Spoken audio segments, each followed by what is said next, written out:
요즘은 여행으로 어디를 다니기가 아주 쉬워졌습니다. 대전에서 세종은 더 가깝지만 서울까지 한나절이면 갔다 오고, 멀리 있는 부산도 하루면 다녀올 수 있습니다. 물론 가서 밥도 먹고 또 일도 볼 수 있는 여유가 있습니다. 하지만 차가 있는 시절이기는 했지만 제가 어릴 때는 50년 전에는 서울 한번 가면은 가는데 하루, 또 오는데 하루가 걸렸습니다. 물론 차가 없던 시절에는 더 시간이 오래 걸리고 위험도 있었을 것입니다. 멀지도 않은 120년만 해도 그 전에는 경상도에서 한양까지 가려면 천리길, 그래서 가는 데에만 일주일이 넘게 걸렸습니다. 그래서 주요한 고개들마다 거기에 따른 전설들이 많이 생겨나게 되었습니다. 성경에 나오는 성경시대에도 집을 떠나서 이동하는 사람들에게는 항상 위험이 있었습니다. 그래서 예수님의 비유, 선한 사마리아인의 이야기가 예루살렘에서 여리고로 가는 길에 강도 만난 사람 이야기입니다.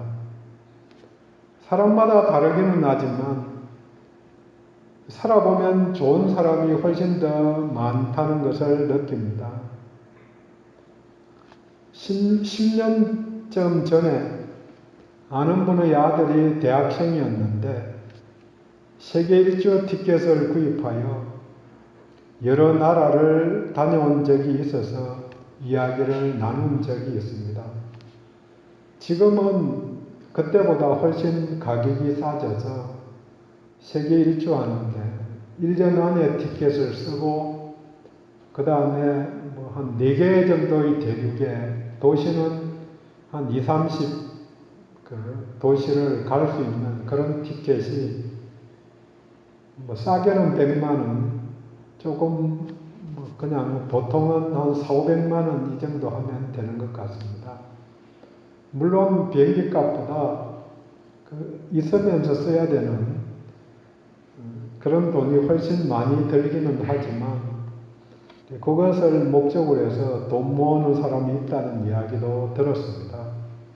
1억 정도 모아가지고 부부가 1년 정도 세계 일주 한번 하겠다, 그런 사람 있다고 합니다. 아무튼 그 학생의 말이 여러 나라에서 많은 사람들을 만났는데 그러다 보니까 강도도 만나서 돈을 빼앗기기도 하고 도둑을 만나서 물건을 도난당하기도 하고 또 병에 걸려 고생하기도 했지만 좋은 사람이 훨씬 더 많았다. 그렇게 이야기를 마무리합니다. 그러면서 그렇게 다녀보니까 어디 가서 무엇을 해도 살아갈 수 있다, 이런 자신감을 얻었다고 그렇게 이야기를 했습니다. 여행을 하든 그냥 집에 있든 죽음의 위기를 만날 수도 있고 그보다 약한 힘든 일을 만날 수도 있습니다.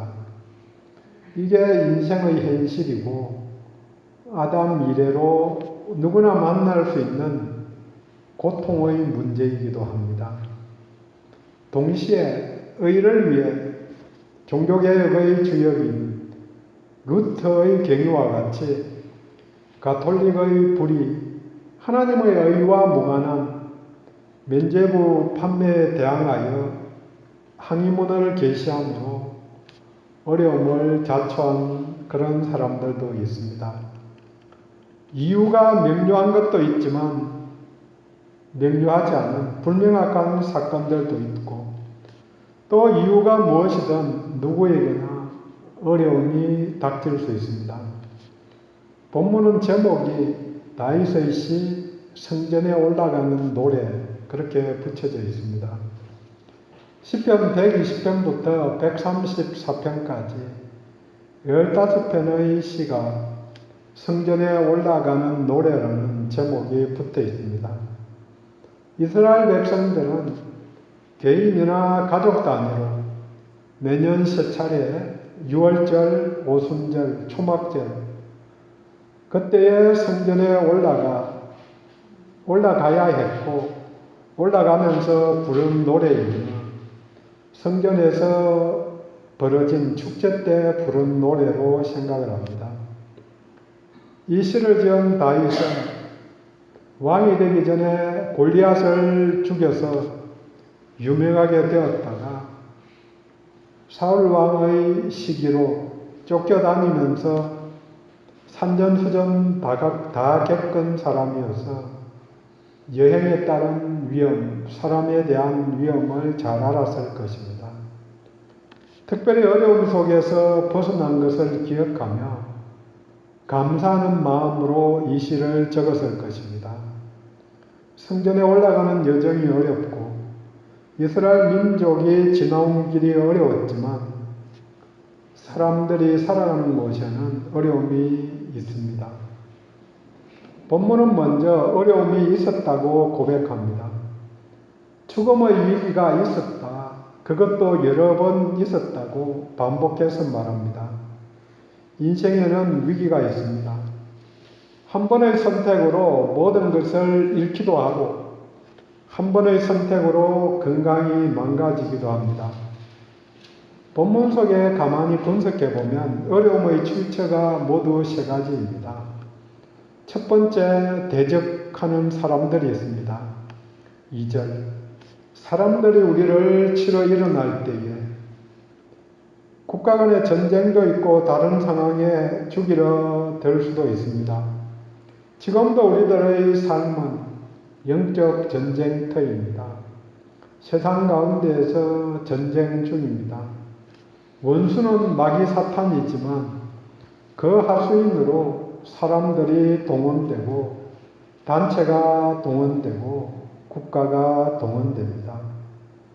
루터뿐만 아니라 종교개혁자들을 거대 종교 세력인 가톨릭이 죽이려고 애를 썼고 또 화형을 당한 사람들도 있고 순교를 한 사람들도 있습니다. 현재도 미국만 해도 공립학교에서 목회자가 학생들을 위해서 기도하지 못한다고 무신론 단체에서 주장을 해서 못하게 되었다고 합니다. 물론 학생들이 자율적으로 하는 것은 가능하기 때문에 학생들이 기도 모임을 갖고 있다는 뉴스를 보았습니다. 중국에도 사람들에게 전도를 하면 불법이어서 발각되면 잡혀갈 수밖에 없습니다. 본인이 알아서 선택하면 되지만 전도해서 믿으라고 하면 안 된다는 것입니다. 대적들이 있습니다. 어느 때 어느 곳이든 대적들이 있습니다. 믿지 못하게 만드는 대적도 있고 믿고 있는 성도들을 더 잘 못 믿게 그렇게 만드는 세력들이 있습니다. 3절, 그때에 그들의 노여움이 맹렬하여 우리를 산채로 삼켰을 것이다. 6절에는 그들의 이에 씹히지 않게 하신 씹어 먹으려고 산채로 삼키려고 하는 세력들이 있다. 사람들이 있다. 대적들이 있다. 음식을 먹듯이 우리를 씹어 먹으려 달려드는 대적들, 산채로 삼키려는 대적들이 있었다는 고백입니다. 물론 비슷한 용어가 가나안을 정탐하고 돌아와서 백성들이 가나안 사람들이 강한 용사다 하는 말을 듣고 두려움에 모든은 아니죠. 99.9%의 백성들이 두려움에 밤새 통곡을 합니다. 왜 이렇게까지 우리들을 끌고 와서 죽게 만드는가? 그때의 여호수아와 갈렙이 한 말입니다. 그들은 우리의 먹이다. 그들이 우리들의 밥이다.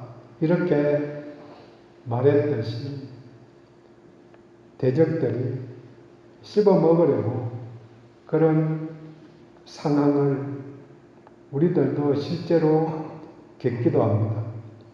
두 번째로 어려움은 자연 환경에서 나옵니다. 4절. 물이 우리를 휩쓸며 시내가 우리 영혼을 삼키며 5절. 넘치는 물이 영혼을 섞였을 것이라. 자연재해가 있고 급류나 홍수에 쓸려갈 만한 일이 있었다는 고백입니다. 지금도 진행 중이지만 가족들과 함께 즐거운 마음으로 사이판에 여행을 갔다가 태풍에 어려움을 당한 1800여 명의 사람들과 같이 많이도 갔어요. 그때 이 시점에 물론 거기 갈 때는 날도 좋고 아주 즐거운 마음으로 들떠서 갔지만 태풍 한번 불자 그냥 답이 없는 상황이 처하게 되었다고 그런 이야기를 듣습니다. 세 번째는 올무, 함정이 있습니다. 물론 누군가가 올무를 놓았으니까 함정이 생기는 거죠. 7절에 영혼이 올무에 걸려 잡혔다. 올무, 올가면은 잘 알듯이 짐승을 잡기 위해 놓은 덫입니다. 또 웅덩이 같이 덫 같이 짐승이 갈 만한 길목에 놓든지 아니면은 미끼를 뿌려서 유인해서 잡는 도구입니다. 유혹하는 세상에서 함정에 빠질 수밖에 없는 상황에 처할 수 있습니다. 물론 유혹에 넘어가는 자신도 문제가 있기는 하지만 그 약점을 보고 쳐놓은 덫이기에 넘어지지 않은 것이 은혜입니다. 생각해 보면은 그런 상황이, 그런 이야기가 내게 들렸으면, 내 앞에 놓여 있었으면 나도 선택했을만 하더라 하는 그런 일들이 굉장히 많이 있거든요. 그런데 하나님의 은혜로 나한테 그런 게 안 보여서 요즘 연구소에 교육부 쪽에 문제 중에 하나가 가짜 학술단체 이런 이야기들이 있습니다. 관심이 없었으니까 그냥 넘어가셨겠지만 그래서 어떤 학술단체에서 학회를 하면은 저희들이 학회에 가서 발표도 하고 그 다음에 발표하면 그게 성적으로 들어가고 그렇게 하기 때문에 다음에 오게 되는데 이게 좋은 장소에서 딱 가보고 싶은 그런 장소에 학회를 개최한다고 광고가 난 거죠. 그래서 그걸 보고는 야 좋다 가보면 되겠다 그렇게 해서 내가 뭘 발표하겠다 이렇게 해서 다녀온 거죠. 가보니까 실제로 한번 가본 사람들 이야기가 가보니까 이게 좀 뭔지 황당했다. 그래서 그러니까 전문 분야도 아니고 이런저런 이야기가 있어서 두 번째 안 가고 이런 분들도 있는데 어쨌든 그런 데에 갔다 와서 지금 전수조사하라. 한 번이라도 갔다 온 사람들 명단 내라. 그렇게 해서 거기에 해당되는 사람들은 명단이 올라가 있고 지금 어떻게 처벌을 할 건지 이런 지금 과정 중에 있거든요. 그런데 생각해보면 제가 젊었을 때에 이런 단체가 있어서 이런 데에 놀러 가고 싶은데 거기에 딱 맞게 하면은 가보고 싶은 거죠. 근데 몰라서 전 한 번도 안 가보기는 했지만 어쨌든 그렇게 해서 제 주위에 있는 몇몇 분이 거기에 이름이 올라서 그런 이야기들을 듣습니다. 내 앞에 명료하게 놓여 있으면 내가 선택을 안 했다고 저도 장담을 못하는 일들이 끊임없이 일어나는 거죠. 그 면에서 안 일어난 게 하나님의 크신 은혜였다. 이걸 고백하게 되는 거죠. 마귀는 아무나 유혹하지 않습니다. 이미 자신의 종된 믿지 않는 사람들은 관심이 없습니다. 부리기만 하면 되니까요. 한 번씩 먹을 것 줘가면서 아니면은 두려움을 일으켜서 계속해서 자신을 따라다니게 만드는 거죠. 하지만 예수를 잘 믿는 사람들은 주변 사람들이나 환경을 통해서 함정을 만들고 유혹합니다. 잘못한 것이 없는데 어려움이 오면 기뻐할 수 있기를 원합니다. 하나님의 복받는 기회, 그걸 넘어가면 하나님이 복을 주실 것이기 때문에 그냥 기뻐하면서 감당하면 되는 거죠. 여러 대상들로부터 죽음의 위기를 만났음에도 불구하고 본문은 우리들에게 우리가 가진 것을 보라고 요청합니다. 노골적으로 말합니다. 우리 편이 있다. 하나님이 우리 편이다. 사실 이렇게 노골적으로 잘 적지 않죠. 하나님이 우리를 도우신다. 이렇게까지만 해도 약간 부드러운데 우리 편이다. 이게 편가르게 하는 거죠.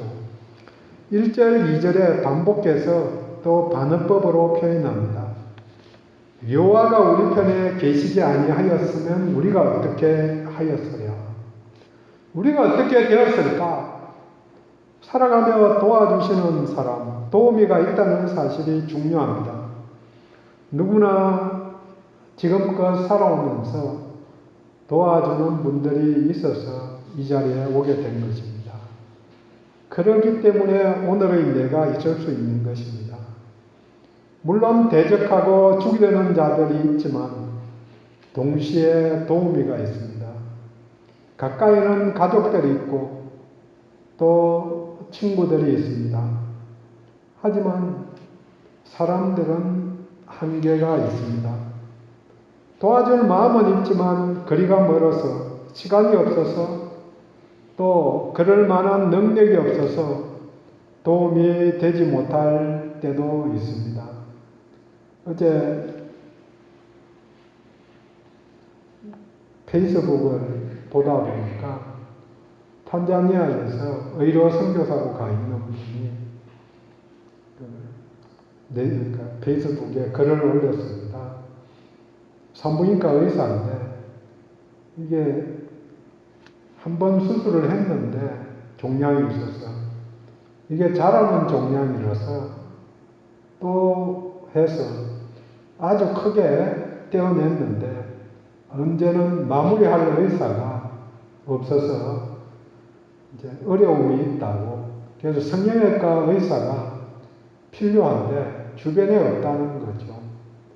그래서 자신은 그를 잘할 능력은 없고 산부인과 의사로서. 그래서 그럴 만한 사람을 소개해 주든지 올 만한 사람을 알려주든지 또 그런 내용을 썼습니다. 그래서 제가 할 수 있는 게 기도밖에 없죠. 그래서 어려움을 만나는 것도 또 그걸 통해서 기도하게 하게 하신, 물론 당장은 어려움이 힘들죠. 안타까움이고 또 멀리 있기 때문에 사실은 저 일도 아니기 때문에 남의 일같이 생각이 들기도 하지만 그럼에도 불구하고 기도할 수 있다 하는 게 은혜이고 복이고 또 복받을 기회로 들어가게 되는 거죠. 우리들은 또 나도 설령 마음이 있더라도 그런 능력이 전혀 없기 때문에 가도 전혀 소용이 없는 거죠. 그분의 의도를 맞추려면 거기에 딱 맞는 사람이 필요한 거죠. 본문은 선포합니다. 하나님이 우리 편이다. 이것은 도움에 필요한 두 가지 전제를 모두 만족시킵니다. 도와주는 데에는 두 가지 전제가 항상 있습니다. 첫 번째 전제는 도우미가 능력이 있어야 합니다. 돈이 필요하면 부자여야 도울 수 있는 거죠. 지혜가 필요하면 지혜자여야 하고, 또 조금 전에 예를 말씀드린 것과 같이 성형의사의 기술이 필요하면 그런 자격 있는 의사여야 되는 거죠. 그런 점에서 우리의 하나님은 능력이 있습니다. 8절에 말합니다. 우리의 도움은 천지를 지으신 여호와 이름에 있다. 아멘. 여호와 이름은 그분의 인격을 말합니다.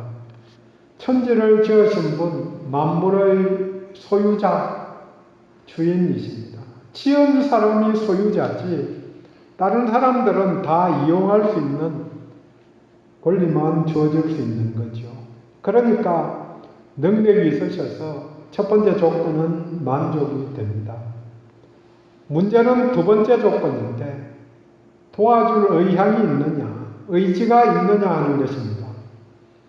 아무리 부자여도 가진 게 많아도 또 곁에 있고 잘 알아도 도와주겠다고 생각하지 않으면 아무런 도움이 되지 못합니다. 이 점에서 중요한 사실은 하나님이 우리의 아버지 된다는 사실입니다. 예수를 믿음으로 그 이름에 힘입어 자녀를 삼으셨으니 자녀에게 아낄 것이 없는 게 부모의 심정입니다. 물론 어떤 경우에는 부모들이 자녀에게 주지 않습니다. 왜 안 주냐? 훈련을 위해. 지금 꼭 필요하지 않을 때, 또 주면은 버릇이 나빠질 수 있는 상황으로 가면은, 그래서 주는 것도 굉장히 지혜가 필요하죠. 잘못 주면 문제가 생길 수 있으니까요. 물론 너무 그러니까 안 주는 것도 문제가 생길 수 있는 거죠. 그래서 자녀 키울 때 항상 지혜가 필요한 거죠.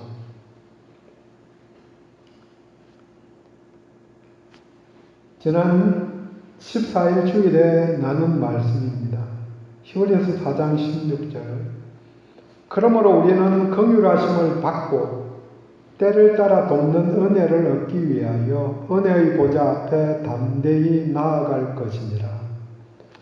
때를 따라 돕는 은혜가 필요합니다. 한 번 태풍이 지나갔다고 끝이 아닙니다. 내일 다시 그 위기를 당할 수 있습니다. 한 번 사기당했다고 끝이 아니죠. 다시 당할 가능성이 항상 열려 있습니다. 사람에 대한 것도 다시 똑같은 문제가 일어날 수 있습니다. 우리 하나님은 돕고 싶은데 문제는 은혜를 얻기 위해 은혜의 보좌에 우리가 나아가야 합니다. 담대히 나아가야 합니다. 그래서 구하고 요청해야 합니다. 그게 관계를 만들어 가는 것입니다. 물론 자기 자녀이면 20년을 안 봤던 50년을 안 봤던 자녀이니까 잘 해주는 게 일반적이지만 어떤 경우에는 자녀도 원수같이 되고 그런 경우도 많이 보죠. 그래서 20년을 못 보고 30년을 안 보고 그렇게 사는 것. 그렇지만 하나님은 원수같이 여기지는 않으시죠. 불쌍히 여기시고 기다리고 있는 거죠. 마음이 변화되기를, 또 변화될 수 있는 여건들을 만들어 가시면서 인도해 주시는 거죠. 구하는 자에게 좋은 것으로 주신다고 약속하신 우리 하나님이 필요를 채워주실 것입니다. 우리 예수님은 보혜사이십니다. 우리의 연약함을 동정하시기에 도와주실 것이고, 성령님은 또 다른 보혜사 이렇게 표현되거든요. 그래서 예수님과 다른 보혜사로 도와주실 분, 도우실 분입니다. 시인의 고백과 같이 하나님의 도우심으로 위기를 벗어나서 하나님 앞에 서게 되었습니다. 예수님의 다른 이름이 임마누엘입니다. 하나님 우리와 함께 계신다. 함께 계신 하나님을 찬양합니다. 함께 하시기에 우리의 형편을 살펴보고 계십니다. 우리의 경우에는 염치가 없어서 하나님 앞에 나서지 못할 마음이 생길 수도 있습니다. 하지만 우리 하나님이 먼저 요청합니다. 담대히 나오라. 담대함은 숨김없이 솔직한 마음이라고 2주 전에 말씀드렸습니다. 내 형편을 아시고 내 잘못도 잘 아시는 분이시니까 솔직하게 나가는 것이 필요합니다. 긍휼히 보시고 불우이웃으로 보시는 것도 아니고 불우한 자녀로 보고 불쌍히 여기십니다. 한참 전에 예수 기도를 소개해 드린 적이 있습니다. 기억하시는지요? 동방정교의 영성에서 굉장히 강조하는 기도문입니다. 내용은 간단합니다. 하나님의 아들 주 예수 그리스도시여 이 죄인을 불쌍히 여기시소서. 하나님의 아들 주 예수 그리스도시여. 그걸 간단하게 예수시여 이렇게 불러도 되고 어떻게 길게 부르든 이 죄인을 불쌍히 여기소서. 이 문장만 마음을 담아서 계속해서 고백하는 것입니다. 여기에 모든 것이 달려있다고 믿는 것입니다. 오늘도 이 기도가 유효합니다. 기도를 어떻게 해야 될지 모를 때에, 마음이 너무 복잡하여 어수선할 때 예수 기도가 필요합니다. 말씀을 준비하면서 지난주에 제가 참 많이 예수 기도를 했습니다. 쉬지 말고 기도하라. 그 기도 생각하면서 그냥 다른 기보다 예수님 이 죄인을 불쌍히 여겨 주옵소서. 그 말을 하고 그 기도를 하고 사람을 보면 저 사람도 불우이웃이 되는 거죠. 그래서 열을 받으려고 하다가 마음이 좀 사그라드는 건 느껴지고 또 자연을 보면서 더 감사하게 되고 그러면서 한 번씩 생각하는 거죠. 하나님의 아들 주 예수여 이 죄인을 불쌍히 여기소서. 100번, 1000번 기도하는 것입니다. 마지막으로 위기를 벗어나 도우시는 하나님을 만난 자가 할 일이 있습니다. 6절 그렇게 하신 여호와 우리를 구해주신 여호와를 찬송할지어다. 찬송한다는 단어가 찬양한다, 찬송한다 일반적으로 그런 단어는 아니고 무릎을 꿇는다는 단어입니다. 곧 경배한다, 예배한다 이렇게 번역도 하지만 감사하니까 그 감사한 마음으로 예배한다, 경배한다 꼭 마찬가지로 감사한다, 찬송한다 이런 표현을 똑같이 쓸 수 있는 거죠. 하나님 앞에 무릎을 꿇고 하나님을 바라보는 것입니다. 높으신 하나님께 찬송하고 영광을 돌리는 행동입니다. 이것을 잃으면 은혜를 잃어버린 배은망덕한 사람이 됩니다.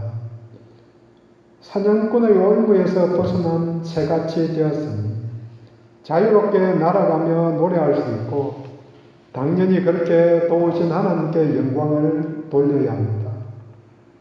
젊은 시절에 많이 불렀던 복음성가입니다. 오 우리가 벗어났도다 사냥꾼의 올무에서 새같이 기억하실지 모르겠습니다. 잘하면 제가 끝까지 열심히 불렀을 건데 맛배기만 불렀습니다. 우리가 벗어났다 사냥꾼의 올무에서 새같이 그래서 주를 찬양한다, 기뻐한다, 경배한다, 예배한다. 마틴 루터도 어려운 일을 극복하며 도우신 주를 찾았습니다. 그리고 한 고백이 내주는 강한 성이요. 계획의 과정 중에서 지속적으로 불렀을 것입니다. 우리 주님은 강한 성이다. 그래서 나를 도와주신다. 지난 10개월을 돌아봅니다. 가장 큰 감사는 별일 없이 지나간 것이라고 말씀드린 적이 있습니다. 죽을 병 걸리지 않은 것이 감사의 내용입니다. 오늘도 점심 잘 먹을 수 있는 교회, 식욕, 음식들이 있기에 감사합니다. 물론 변화되고 좋아진 것 감사해야 할 것입니다. 도우신 하나님이 계시기에 가능한 일이었습니다. 예배당에서 예수의 이름으로 우리 모두가 모을 수 있게 된 것이 은혜입니다. 은혜를 입은 자는 주신 은혜에 감사하게 됩니다. 주신 분께 감사하게 됩니다. 베푸신 하나님을 경배하고 찬송합니다. 정녕 위기가 있을 수도 있습니다. 어려움의 정도는 있지만 어려움을 만나게 됩니다. 그때마다 도우시는 하나님, 또 최종적으로 하나님이 우리 편이라는 사실을 기억해야 합니다. 동시에 주변에서 나를 도와주신 그 사람을 기억해야 합니다. 사람들은 100번 잘하다가 한 번 결정적인 때에 잘못하면 원수같이 그렇게 대하는 경우도 많이 있습니다. 베푼 사람들은 99번을 기억하고 받은 사람은 한 번을 기억해서 서로 원망하는 거죠. 최종적으로 그분들 도와주신 그 사람들까지 감사하고 또 은혜를 기억해야 합니다. 하나님께서 도우셨다. 기억하고 또 항상 어려움 만날 때마다 요청할 수 있기를 원합니다. 주신 것에 감사할 수 있기를 원합니다. 요청도 기도하고 감사도 기도입니다. 또 찬양도 기도입니다. 함께 기도합니다.